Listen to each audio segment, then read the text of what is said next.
Hi, it's Stephanie with the Doc Squad sharing with you a way you can use a Google Sheet to email your student certificates and to also offer extra help support.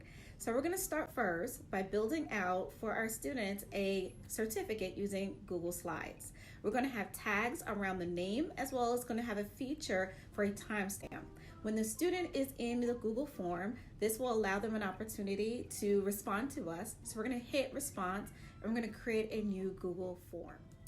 So once your Google Sheet actually opens up, you're going to see all of your students' responses. I added in another one. So you'll notice that Stephanie did a great job. She got 100, but Steph, not so great. And I want to award certificates to the students that did 100%. So I'm going to use AutoCrat. AutoCrat is an add-on in Google Sheets. Once you've launched AutoCrat, then you're going to click on New Job. Once that opens up, you're going to give your job a name.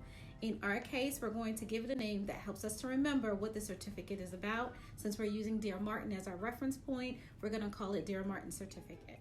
Step 2, now we want to point to the template, the certificate that we created earlier. We made sure that it was in a specific drive, so we want to find that one. You can, of course, reuse templates if you like, but we're going to use that one for this particular job. Our third step, now you'll notice that it's looking to match up information from our template to our form.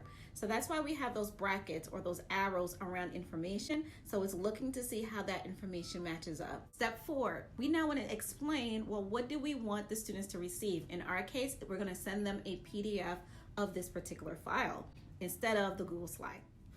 Step 5, it wants to know, well, where is this going to go? Because we already created a folder specific for our certificate, it already knows where it's supposed to land.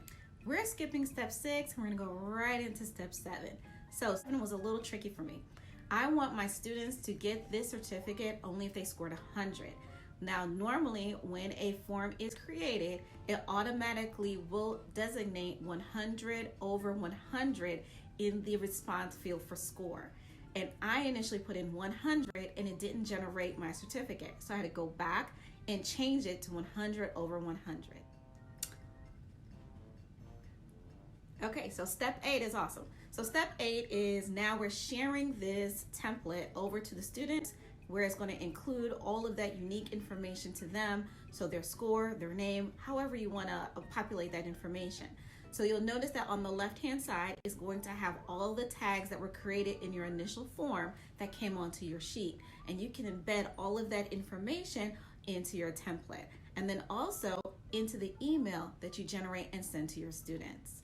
So we're going to use the to email address in order for it to get routed to the student that responded to that form. And remember, this part, number 8, is a great opportunity for you to give the students some really critical feedback and some information in regards to how they did. So if they got 100, you're gonna wanna give them information that kind of give them that you did a great job.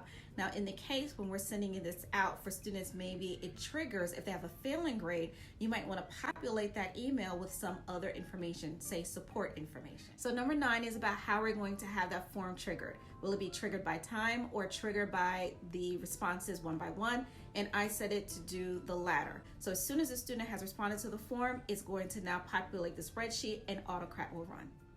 So once the form runs, you'll notice that there's a little play button. You can run it there and then your spreadsheet will change with some of that AutoCrat information.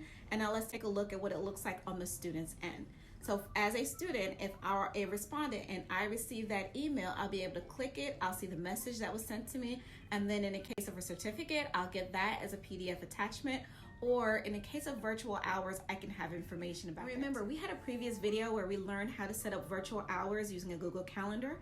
So you can do the same process with virtual hours so that instead of getting a certificate, the students are receiving an email from you letting them know with your link to your Google Calendar, please see me and here's some support material.